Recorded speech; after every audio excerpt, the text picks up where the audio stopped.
Hi friends, welcome to Eragoti brothers. ఈరోజు మనం సైనిక్ ఎగ్జామ్కి లాస్ట్ 10 డేస్లో ఎలా ప్రిపేర్ అవ్వాలో తెలుసుకుందాం. ఓకే ఫ్రెండ్స్, నాకు 6th క్లాస్లో సైనిక్ వచ్చింది, 9th క్లాస్లో కూడా సైనిక్ రాస్తే దానిలో కూడా వచ్చింది. ఓకే, నేను మీకు ఇప్పుడు కొన్ని టిప్స్ అండ్ ట్రిక్స్ చెప్తాను. అంటే లాస్ట్ 10 డేస్ ఎలా ప్రిపేర్ అయితే మనకి ఎక్కువ అడ్వాంటేజ్ ఉంటుందని. ఓకే, మనకి ఇంకా సైనిక్ ఎగ్జామ్కి సైనిక్ ఎంట్రన్స్ ఎగ్జామ్ ఇంకా మనకి 10 డేస్ మాత్రమే మిగిలి ఉన్నాయి. రఫ్లీ సైనిక్ ఎంట్రన్స్ ఎగ్జామ్కి మనకి 10 డేస్ మాత్రమే మిగిలి ఉన్నాయి. ఈ 10 డేస్లో మనం ఎలా ప్రిపేర్ అవ్వాలి, మనం ఎలా ప్రిపేర్ అయితే మనకి మంచి మార్క్స్ రావడానికి ఛాన్సెస్ ఉంటాయి. ఓకే, ఫస్ట్ మనకు తెలిసింది నార్మల్గా సైనిక్ స్కూల్ ఎంట్రన్స్ ఎగ్జామినేషన్లో మనకి మ్యాథ్స్, ఇంగ్లీష్,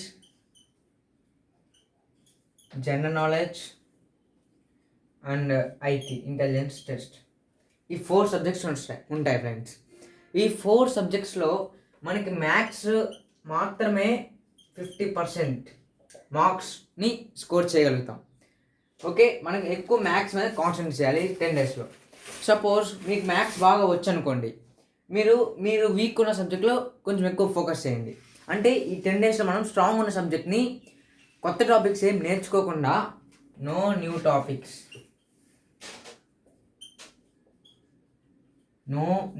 టాపిక్స్ మనకి ఇప్పటిదాకా నేర్చుకున్న టాపిక్స్ మాత్రమే రివైజ్ చేసుకోవాలి ఫ్రెండ్స్. ఇక్కడ కొత్త టాపిక్స్ నేర్చుకొని ట్రై చేయవద్దు. ఆ కొత్త టాపిక్స్ నేర్చుకొని ట్రై చేస్తే మనకి పాత వాటితో వాటి కనెక్షన్స్ ఏర్పరచుకోవడానికి చాలా టైం పడుతుంది.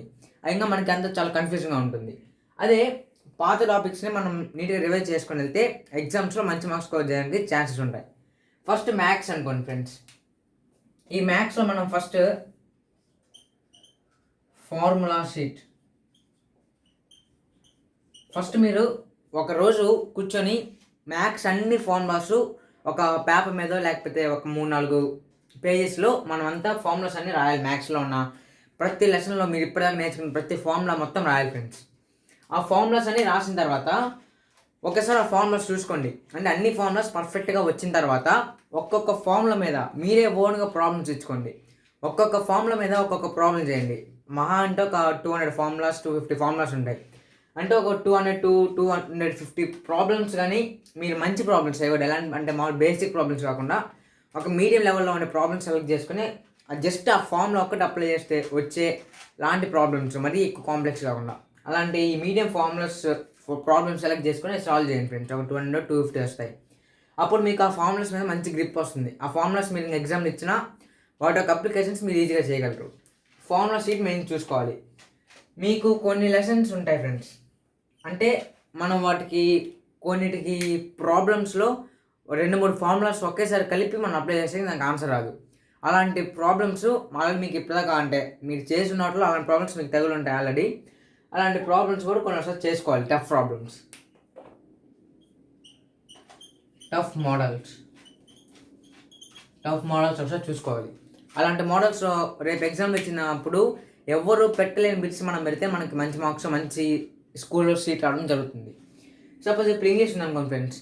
ఇంగ్లీష్లో కూడా కొన్ని టైప్ ఆఫ్ ఫార్ములాస్ ఉంటాయి. దట్ అంటే subject plus object plus web, అంటే అలా subject plus web plus object, ఇలా కొన్ని ఫార్ములాస్ ఉంటాయి. మెయిన్గా టెన్సెస్లో అంటే సింపుల్ ప్రెజెంట్ టెన్స్ అంటే ఒక ఫార్మ్ ఆఫ్ సెంటెన్స్ ఉంటుంది. అలాంటి ఫార్మ్స్ అన్నీ నీట్గా నేర్చుకోవాలి ఫ్రెండ్స్. ఏ వర్డ్ ఎక్కడెక్కడ యూజ్ చేయాలి అనేది మొత్తం మీ టీచర్ చేత అన్నీ ఒకసారి అడిగి నీట్గా చెప్పించుకోవాలి ఫ్రెండ్స్. ఇంగ్లీష్ అయితే అంటే మొత్తం ఎక్కడెక్కడ ఎలా యూజ్ చేయాలి అవన్నీ ఒకసారి మొత్తం రివైజ్ చేసుకోవాలి. మీ క్లాస్ వర్క్ ఇంతకుముందు రాసుకుంటారు కాబట్టి ఆ క్లాస్ వర్క్ మొత్తం ఒకసారి చూసుకుంటే ఇంగ్లీష్ సరిపోతుంది ఫ్రెండ్స్. ఇంకా జీకే అంటే మనకి రివిజన్ అంటే జీకే అనే ఒక ఓషన్ ఎప్పటి నుంచి చెప్తున్నాం కాబట్టి జీకే మనం ఎక్కువ అంటే రివైజ్ చేసుకోవాల్సి అంటే మామూలు జనరల్గా మనం అది మీ నాలెడ్జ్ ప్రకారం మీరు చూసుకోవాలి. ఇంకా జీకే అనేది అది చాలా పెద్ద ఓషన్. దాన్ని మనం ఎంత చూసుకున్నా ఏ బిట్ వస్తుంది ఏ బిట్ రాలేమని చెప్పలేము మనం.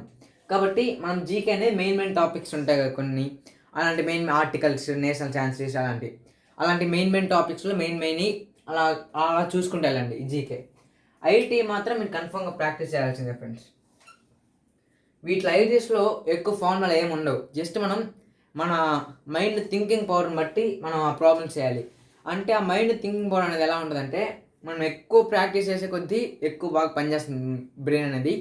కాబట్టి మీరు ఎక్కువ ప్రాబ్లమ్స్ ఐటీలో ప్రాక్టీస్ చేయడానికి ట్రై చేయండి. మీరు ఒకవేళ మ్యాథ్స్లో వీక్ అయితే ఐటీ మ్యాథ్స్ కలిపి ఒకేసారి చేయండి. అంటే ఫ్రెండ్స్, ఒకే రోజులో ఒక 10 అవర్స్ అవుతాం అనుకోండి, దాంట్లో 6 అవర్స్ ఈ మ్యాథ్స్ ఐటీ మాత్రమే దృష్టి పెట్టండి. ఈ ఇంగ్లీష్ జీకే అయినా మనకి కాన్సెప్ట్స్ లాంటి మనం జస్ట్ చదువుకుంటూ వెళ్తే సరిపోతుంది. కానీ ఈ మ్యాథ్స్ ఐటీకి మాత్రం మనం కన్ఫామ్గా పెన్ను పెట్టి తీరాల్సిందే ఫ్రెండ్స్. కాబట్టి వీటికి ఎక్కువ టైం కేటాయిస్తే మనకి ఎక్కువ మార్క్స్ స్కోర్ చేయడానికి ఛాన్సెస్ ఉంటాయి. ఈ మ్యాథ్స్ మాత్రమే 150 మార్క్స్, ఐటీ నియర్లో 50 మార్క్స్ అలా ఉందనుకోండి friends. Total out of 300, 200 marks మీకు మ్యాథ్స్ ఐటీ నుంచే వస్తాయి. మీరు కానీ ఆ 200కి ఒక 180 to 190 మార్క్స్ స్కోర్ చేయగలిగితే మీకు దాదాపు సీట్ వచ్చినట్టే ఫ్రెండ్స్. అంటే ఈ మ్యాథ్స్ ఐటీ మాత్రమే నేను చెప్పేది. ఈ ఇంగ్లీష్ ఇంకో 100కి కానీ ఒక 70 to 80 out of 100 English GK. ఇక్కడే మీకు 250 to 260 మార్క్స్ అనేది రావడం జరుగుతుంది ఫ్రెండ్స్. అంటే ఈ 4 సబ్జెక్టులు మెయిన్ మ్యాథ్స్ ఐటీలోనే 180 to